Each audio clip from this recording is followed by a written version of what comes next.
Okay, 10 seconds, 11 seconds. Okay, here we are again. Listen, I want to make it very clear that you know, I'm definitely an old Maoist, and I admire Mao, uh, almost not for being Mao, but for being Chinese. And my admiration for the Chinese people is profound. And the reason for that is that people who have risen from the tragedy and the destitution and the ashes that were left to them by the colonizing powers of the world, are of a horrible, horrible evil. And these people have still found the capacity to, transcend that anger and have never, planned or desired or engaged in, what can I call them? Activities that might threaten the Western powers. Now, that's not to say that the United States, in its arrogance, hasn't been running a geopolitical war against these good people. And evidence for that, I think, we can find in a very good book called Between Tears and Laughter. And this is by a gentleman called Lin Yu Tang. I have a copy of this book. I don't know how rare it is, but it should go back into print, although it was written in 1942 and probably should be, by this time, properly updated.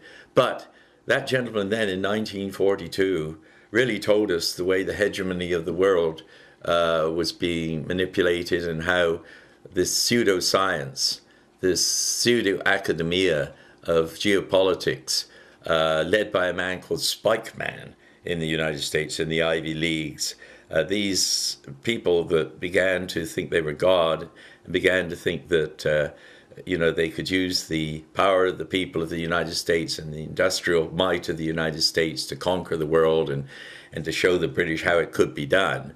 And of course, the British being the, what should we say, determined but backsliding sometimes people that they are, allowed it to happen and joined in these merry games after the Second World War. Well, I was utterly opposed to that.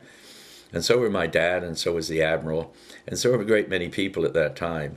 And so I guess I was a sleeper. I didn't know how heavily I'd been indoctrinated by my grandfather at an early age, and how it was that whenever we played cowboys and Indians, I was always an Indian. Whether that's anything to do with my bloodline, I don't know. And it doesn't matter to me, because I just see in North America a great struggle against the genocide which has been brought on, by a sleazy bunch of people who, is scraping the barrel in terms of morality and ethical behavior and decency. And this rot almost at the bottom of the aristocracy, because that's where it largely exists, with their henchmen and sidemen and all the other gangsters that gather around, the carcass and so on. We have this tragedy of leadership when the people that are leading haven't got a vaguest idea where we should go and how we should be dealing with what they see are the stagnant stink of corruption. Well, I don't really see that as such a great problem. Monetarism is the foundation of most corruption, and certainly usury is an added addition to that. And things I'm saying now, and have been saying maybe for 10, 25 years, were being said when I came to Canada. It's not like I'm saying anything new. Most of what I know I learned in Canada and from people that were experts. I'm just an eclectic. I'm just a fluid druid. I mean, I'm trying to find out what is going on here after 50 years. 50 years, 50 years. Well, 50 years not out and still, looking for the truth. And I see the truth around me. And I somehow I fail to be able to point it out to people, because somebody told me just the other day, you can't change people. People are what they are because God wills them to be that way. And on top of that, of course, there's their free will and exercise of, personal preferences. Opinion, after all, just means what you would prefer. If you got an opinion you prefer, we all go to heaven. I would, I don't see anybody left out. But on the other hand, I do realize in my own life, from my own experience, that I so much think is something really, really wrong.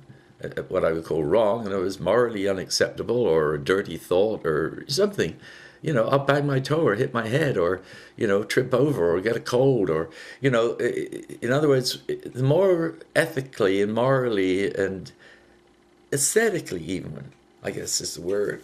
There is an aesthetic, there is a love of beauty in all of this, which, is very important to me. Yeah. And I think that love of beauty starts somewhere very deep in the lotus, the flower. Anyone who's had the opportunity to really look at a lotus and consider that the lotus grows out of the mud at the bottom of the pond, the detritus of nature. And out of that comes this stem, like this worm. And out of that comes this imponderable mandala set against the liquid of the spirit of life on earth, which of course is water. Yeah, this, the Zen of love is letting other vehicles, vermin, evolve. I give thanks to my friend John on the island who came up with vermin, and that makes me laugh because I'm a rat.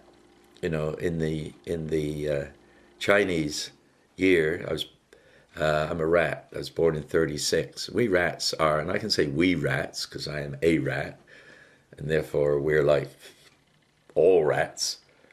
We've got a bad name, but hey, we're fine, furry little people. We've just been rather violently associated with a lot of stuff for which we were not entirely responsible. And of course, that's the way all species are dumped on somewhat.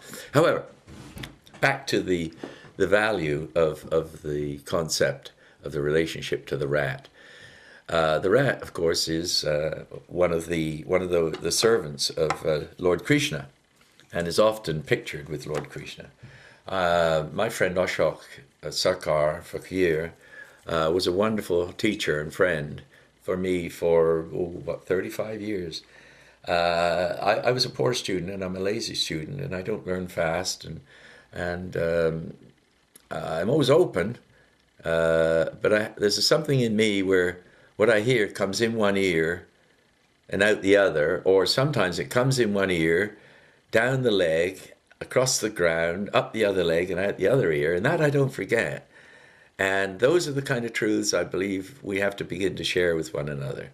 We have to begin to share that we're all centers of our own universe, that when God created us, he created, she created, it was created. A photon of conscious awareness, an all-knowingness that watches you through your eyes, teaches you through your dreams, guides you through your reason, and brings you to wisdom and understanding and peace, an inner peace which is not afraid of death, an inner peace which knows with a profound, conscious, formidable awareness, a certainty that truth will prevail, that dirty tricks and blue meanness will come to an end, and that John Lennon and the boys brought great truths to our lives. I was a little older than them, but I could really identify the strength and need for peace. Those boys had, seen what happened to Liverpool in the Second World War, just as I saw what had happened to London in war, and the fear that I felt as a little boy when, are they theirs or ours? Are they theirs or ours? Okay, thanks. Sorry about that.